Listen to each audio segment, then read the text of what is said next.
Sean Hannity published a rant about my book. He posted this review, in my mind, incredibly complimentary. He said, "This book is dangerous because it will make children ask questions about Palestine." And I just thought, I've done it. Like, I've achieved my goal. As we know, nobody does research about Palestine and Israel and then becomes a Zionist. It is always the opposite.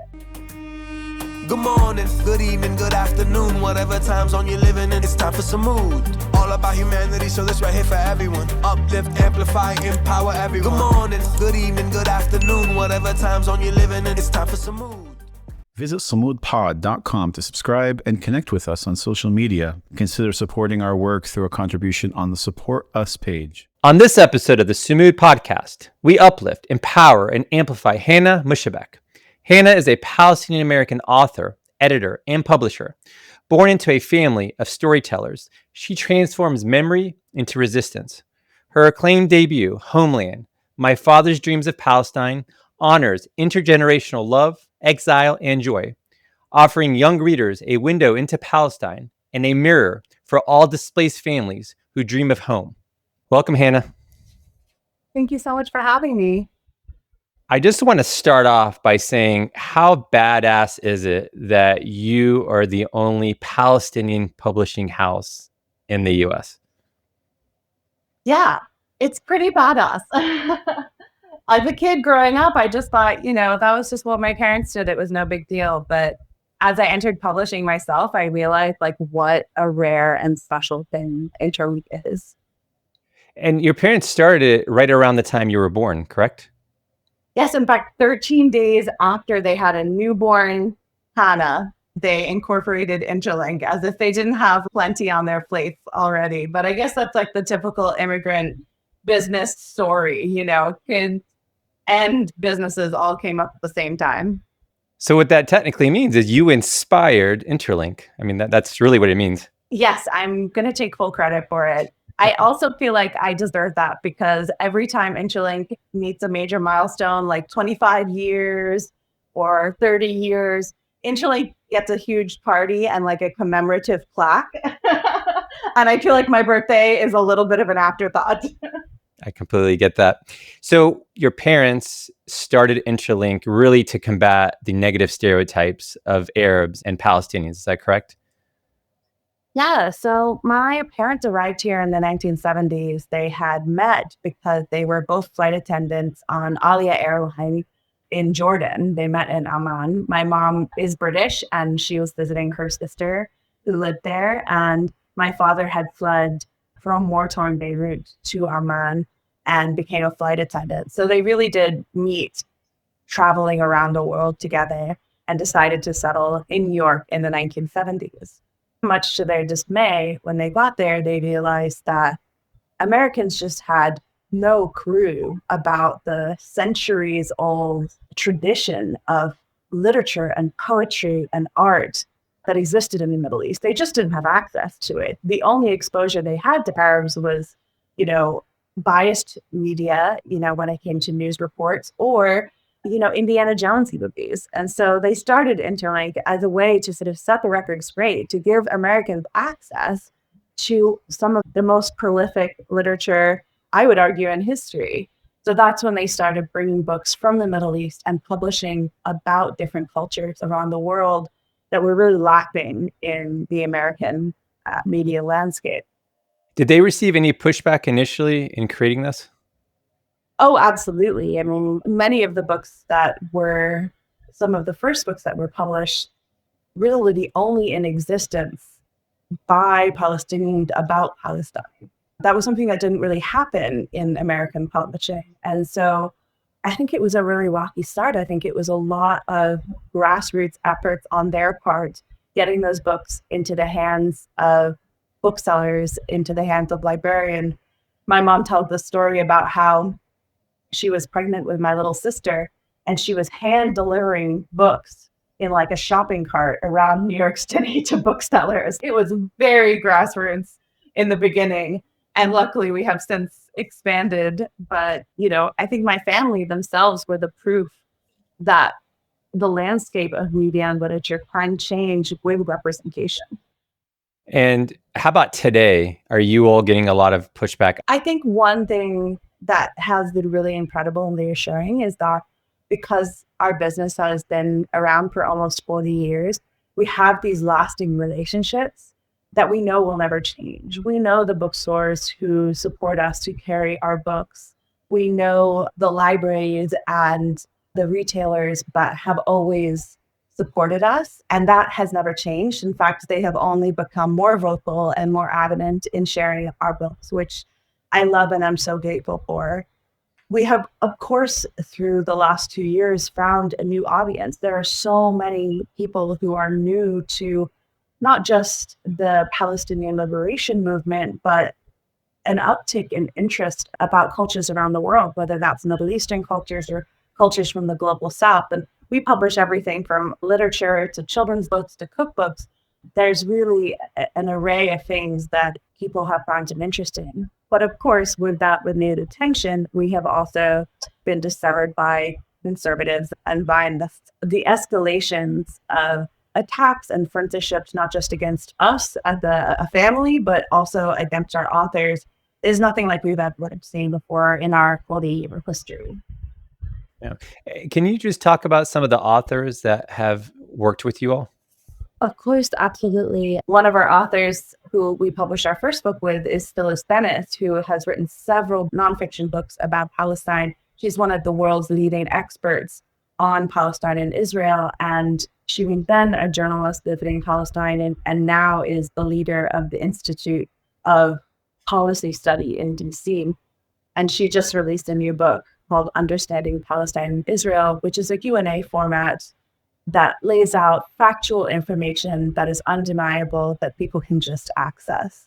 Another author that we are about to publish is Ahmed Alanip, who is the director of We Are Not Numbers, which is a nonprofit organization that helps connect writers in the world to writers, young writers in Palestine. They created an anthology of stories from young writers in Palestine over the course of the last 10 years.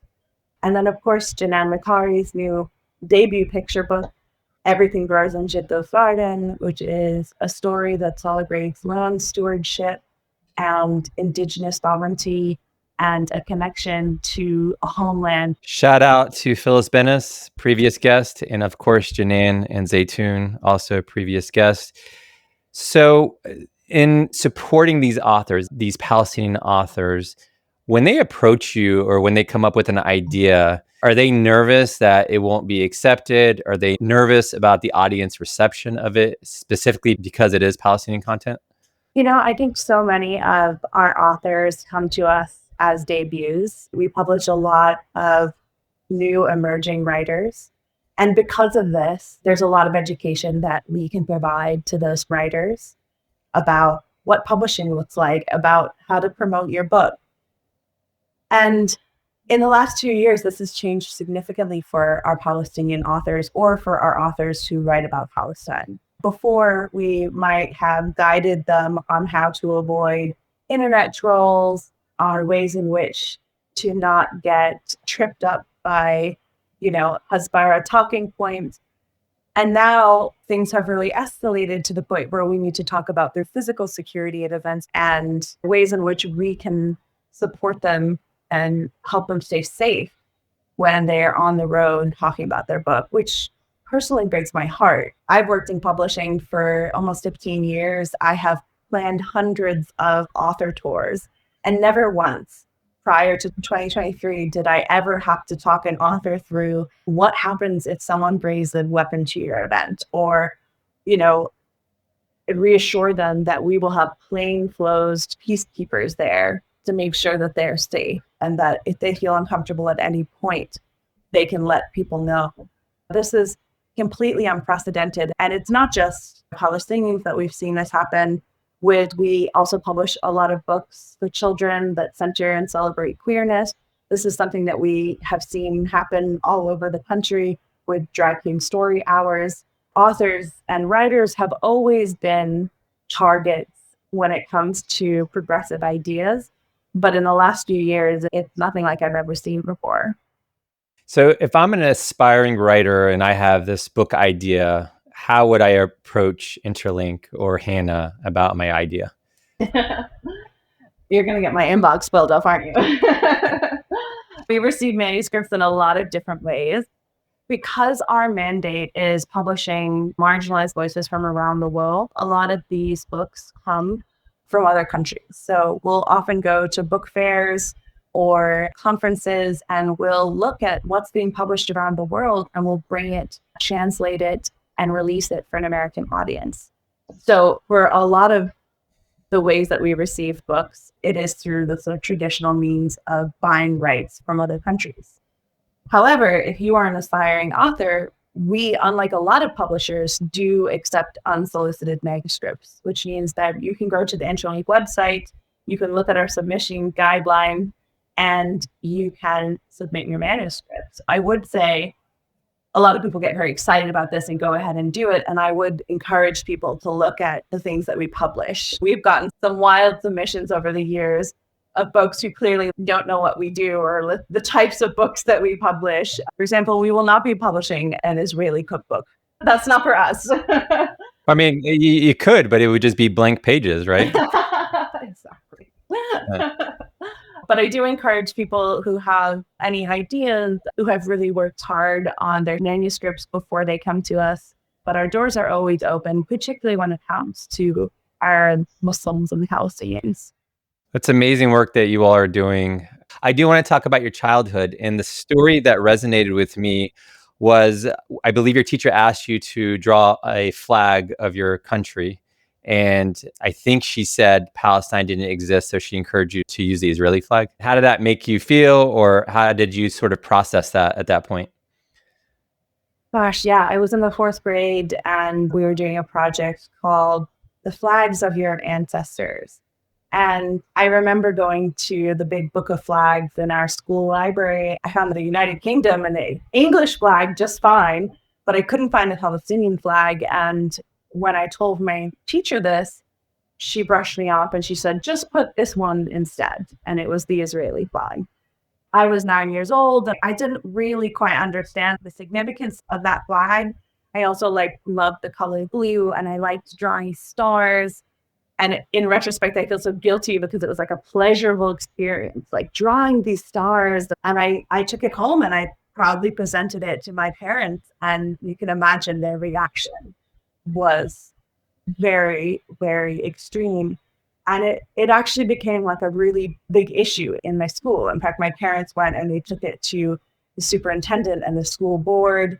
And it was categorized then as an act of hate, which I appreciate that the school took it seriously. But I was 9 years old and I really didn't understand the full context of what was happening. While our parents had lots of conversations with us about Palestine, I think that there was an effort to protect us from some of the scarier, darker truths about what had happened to my family. And that was one of the reasons why I wanted to write a children's book, because I wanted those conversations to happen earlier and in a safe way so that my nieces and nephews were not blindsided at the age of 9 when they started experiencing anti-Palestinian hate for the first time. So that was a really formative experience for me and definitely set me on a path to one that ended up with me being an author. Yeah. Now, did you experience any discrimination specifically for being Palestinian as you went through grade school, middle school, and high school? I absolutely did. I think it's almost impossible to grow up in this country and to not absorb the biased depictions of Palestinians in the media. Either there was complete erasure. People would say, oh, like you're Pakistani, or not know that Palestine even existed, not know that we were Palestinian, certainly are being mixed and being very white passing meant that often people would feel like we were safe to have racist conversations with about Arabs and Palestinians. And that was really devastating as a child, because I knew very clearly that when they were talking about Arabs and Palestinians in a particular way, that they were talking about my family and the people that I knew and loved. So I absolutely experienced that. We grew up in a very white area where we were the only Arab family. And that was certainly very othering. And unfortunately, like a lot of second generation Palestinians, I learned to suppress it, to hide it. I was rewarded for hiding it. I was rewarded for saying, oh, I'm just British. My mother's British. And it wasn't until my 20s that I learned to reclaim and rediscover my Palestinian side. And boy, have you done that. Let me tell you, you are absolutely unapologetic. I do want to bring up, there wasn't a lot of reading material for Palestinian kids growing up. I didn't even know this existed. I don't know what year it was published, but this is one of the books I believe that had a major impact on you. City Secrets. I just want to, are we allowed to give them a shout out here? Yes, please. Yeah. Naomi Shihab, she's the mother of Palestinian children's book writing. And when you read the book, how did it make you feel as a young kid that something was about your culture specifically? You know, I think seeing specifically like a little Palestinian American girl on the page, visually depicted, that was the first time it had ever happened to me before. And because I grew up in such an isolated place where I wasn't meeting other Palestinian American children that I wasn't related to, it really expanded my world. It made me realize that there were more of us out there and that maybe it wasn't something to be ashamed of. And what's amazing is that, you know, I read every book that Naomi Shihab has written. My book never would have been published if it wasn't for her. She really like opened the door for us in publishing. And I got to meet her for the first time 2 years ago. I actually happened to be in her neck of the woods and we went out for breakfast. And it was so incredible. She gave me a necklace that belonged to her mother from Palestine. And she held my hands and looked into my eyes and she said, like, it's your turn now. Like, this is your time now. And that was so special and meaningful. And we still communicate all the time. She was really one of those pioneers that was able to break through somehow into mainstream publishing. And from the year 1994, when City Secrets was published, and the year that my book was published, no other Palestinian American picture book by mainstream publishing were released in the United States. That was 30 years where there was none, which is not to say that Palestinians weren't writing and that Palestinians weren't trying to get published. There was an absolute crackdown on any children's literature that might explore the Palestinian American identity. Luckily, since my book came out in 2023, there has been an explosion. And we are seeing every year more and more, particularly books for children about Palestine being released. And of course, they are facing intense backlash, book bans, censorship. But the fact that they're being published to me suggests a massive shift in the publishing industry and in the media across the spectrum. How does it feel to know that you're somebody's Naomi now? I don't know about that. I mean, everybody I speak to, they talk about the impact that you've had, the courage that you've showed. You're absolutely, as I mentioned, unapologetic. You've been banned from some libraries or schools, from my understanding, but invited to others. You've given the proverbial middle finger every time on almost all of your Instagram posts to all your haters. So you are an inspiration to many. How does that make you feel? You know, when I realized that my book was coming out and that it had been 30 years since a Palestinian American picture book had been released, I felt an immense amount of pressure. And I also realized that one release is not enough, that I represent a very, very small corner of the Palestinian American identity. For starters, I'm Christian Palestinian. I'm also half English. So I knew that this could not be the only book for another 30 years to be published. And I did not want to be standing up there alone. So, 6 months before my book was published, I decided to put a call out on social media. And I just said, if anyone has ever considered writing books for children and is Palestinian, please reach out to me. And I decided that I was going to put all of this knowledge and connections and resources that I had over working in publishing for the past 15 years to good use. And I was going to give everything that I knew that helped me get published to other Palestinians. So I started a group called Palestinians and Kid Lit. It was more of like a support group, but I also offered education. I would bring agents and editors, and we would talk about publishing. And I'm happy to say that there's now 25 members of the group, and 7 of them have book deals. Actually, Janan was in that group when her book was submitted to Interlink. Everything Grows in Jadot's Garden was one of the books that came out of that group. I think it felt bad to feel like I might be the only one. I'm now happy to say that I'm not the only one, and that we now have so many. We have my dear friend Taha Suleiman's picture book, Hilrad's Gifts, which is beautiful. Aya Ghaname's These Olive Trees. We have Isa O'Day's A Map for Palestine, where an attempted ban happened in Watertown, Massachusetts, along with my book. So I am no longer alone, and I'm happy to say that the community is really growing. And yet we all support one another. We all do events together. We are in no way competitors. We are in it for the movement, and we're in it for the children. All right. You're humble. I get it. So I'm gonna thank you for all the great you are doing now. And I do want to talk about your book, Homeland, and we'll show it on screen as well. My Father Dreams of Palestine, illustrated by, is it Reem Mudar? Is that right? Mado, yeah. That's okay. I got to tell you, I've read this book now to my daughters about, no joke, I'm not being hyperbolic whatsoever, about 50 times. And just to be really honest with you, they always just wait for me to get to the fart part. Of course. And then they say, Baba, can you describe how that would work? And like, what would happen? I'm like, yeah, I'm not into all of that, but we'll read it for you. So now you have to act out like the farting. That's what I do at my story times often. Yeah, exactly. The inspiration for the book is based on a lot of the stories about your dad and growing up. Can you just talk about the book and the overall theme?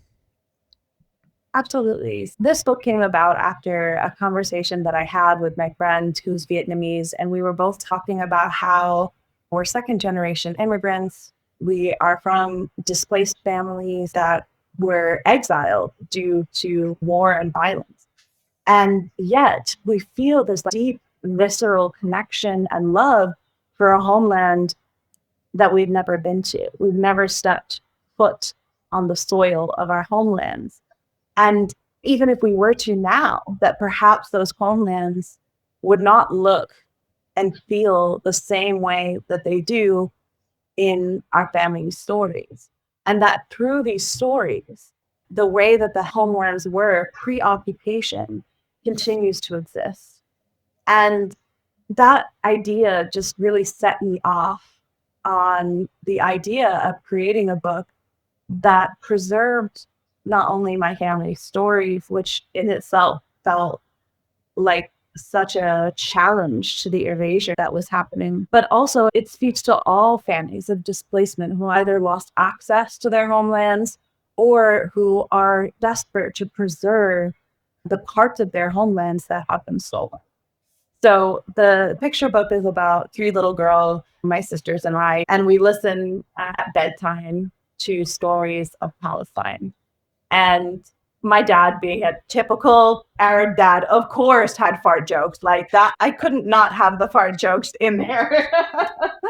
The kids love it. I was like, shoot, next time I'm just writing a book about farts. The feedback is in.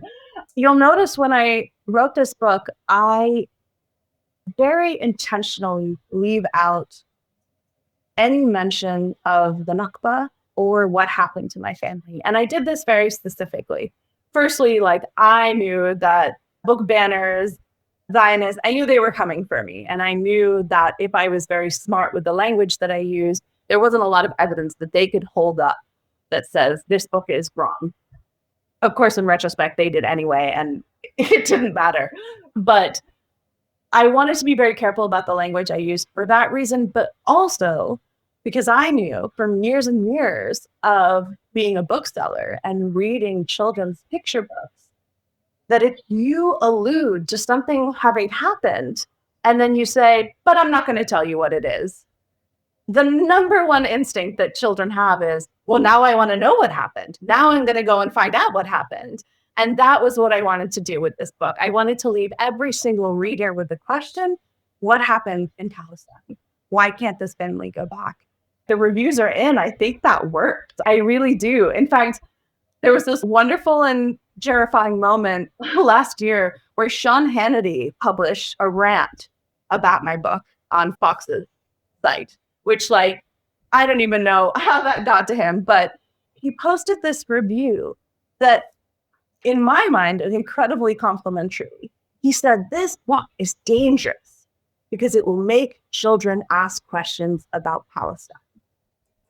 And I just thought, I've done it. I've achieved my goal. That was my goal, and it has been achieved. Because even now, conservatives are so scared that children are going to read my book and do their own research. And as we know, nobody does research about Palestine and Israel and then becomes a Zionist. It is always the opposite. Really quick, thank you, Sean Hannity, for delivering the message that we're going to ask questions about Palestine. Thank you for helping us achieve our objective. We appreciate it. Yeah, I was making jokes that I wanted to put a sticker on my book that had a blurb from Sean Hannity, endorsing it. Wait a minute, Hannah, you should ask him to actually write something for you. I know. That would be wonderful. The only problem was at the end of that article, and this is the part that is not fun or funny, is that he listed every single library in the state of Florida, the state which is very successful at banning books often, where my book could be checked out. It was a map to ban the book. It was a map to censor the book. And that's where it started to become really dangerous. And we're starting to see more and more challenges to libraries and to bookstores who carry this book. Do you know for certain that they were banned by those libraries in Florida? I don't. I think when bans happen, there has to be a paperwork trail for people to go through. But what often happens is libraries will receive complaints, likely from Sean Hannity's viewers, about the book, and they will do something called soft censoring. Soft censoring is where they recognize that this book is causing them a lot of trouble and complaints, and so they silently just take it off the shelf and decide to do the work of the ban without it going through the legitimate systems of challenging a book. And unfortunately, when it comes to Palestinian books, we see a lot more instances of soft censorship than we do see official book bans, which have to, go through a very specific type of legislative attempt to remove. So for our listeners in Florida, please email us at feedback@sumudpod.com to let us know if the book has been banned or if it somehow accidentally disappeared. Hannah, I don't want to get in trouble with my daughters. I have to ask you one question about the book. Was it the pigeons, your grandfather controlling the pigeons? They want to know, was that real? And if so, how did he do that? I'm going to tell you two things. One that is appropriate for your daughters and one that is not appropriate for your daughters. So yes, absolutely. My grandfather, the way in which he would get new pigeons is that he would, this is a very tradition. If you know anything about homing pigeons or anything about keeping birds, this is actually something that has been passed down for centuries, where you can train them to fly in circles in the sky, only using a black piece of cloth on the end of a stick. And what will happen is other pigeons in the area will be like, what's going on? We're going to join this circle, so that when he guides them back into the cages, he's now collected more and more pigeons. Now, the part that you cannot tell your daughters is that the pigeons were on the menu at the cafe. Something I chose not to include in the book, but nevertheless, the reason for having all of these pigeons was not decorative or a hobby. It was to cook up and serve. Yeah, that sounds about right. My grandfather had a pet goat named after me. And about a week later, it was on the dinner table. So I get it. Yeah. So I know the goal of the book is for kids to ask questions about Palestine, but what was that one theme or that one walk away talking point that you wanted them to kind of ponder or ruminate on? I think for me, the message that I want people to take away, because it's not just Palestinians who are reading this book, it is actually really a window for non-Palestinians to see what displacement looks like for families. But ultimately, I think the message that I wanted, not just to tell children who are reading it, but to tell my younger self to not feel ashamed of where you came from, but to celebrate where you came from. Not just your history and the stories, the food and the music and the literature and the books, because I think that is all part of self-acceptance, but it is also something that as an immigrant, you need to work hard at, to resist this pressure to assimilate, to erase everything about yourself that makes you different. And as a child, I was susceptible to that. And I did. I lost a lot. I lost the ability to speak Arabic. I lost so much of the knowledge about my culture. Like, I can barely cook Arabic food now. Not that I could when I was like 8, but I think there was a chance. And I wish that someone beyond my family had said, it's okay to be different. And that's the message that I think I want people to take away. Yeah, that's powerful. I got to ask you, what was that aha moment or that pivotal moment in your life that you basically said, you know what, screw it. I'm Palestinian. I'm proud. F the world. Because many of us have had this moment now post October 7th, right? Yeah. So what was that moment for you? Gosh, I want to give you like some noble story, but I think it was actually like that I had like a crush on someone. That's noble. I know it was, you know, I was in school and I had a crush on this guy who was from Oman, and it was a way in which we could connect.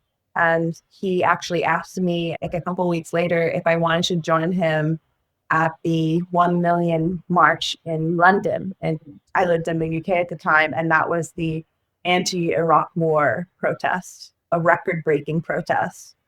And it was walking in the streets with him, another Arab. And keep in mind, I had grown up really not knowing any other Arab outside my own family, that I felt this moment of the power and energy and sadness that I had missed out on potentially so much of my own culture. It was through activism, through being awakened politically, that I decided that I wanted to embrace those parts of myself. As I figured out that I was queer in every way, that I did not fit into the mold of like what was the dominant culture. I was not a thin person. I was not a completely white person. I was not a straight person. And in realizing that I didn't have to be those things, I wasn't constantly going to be a failure at those things.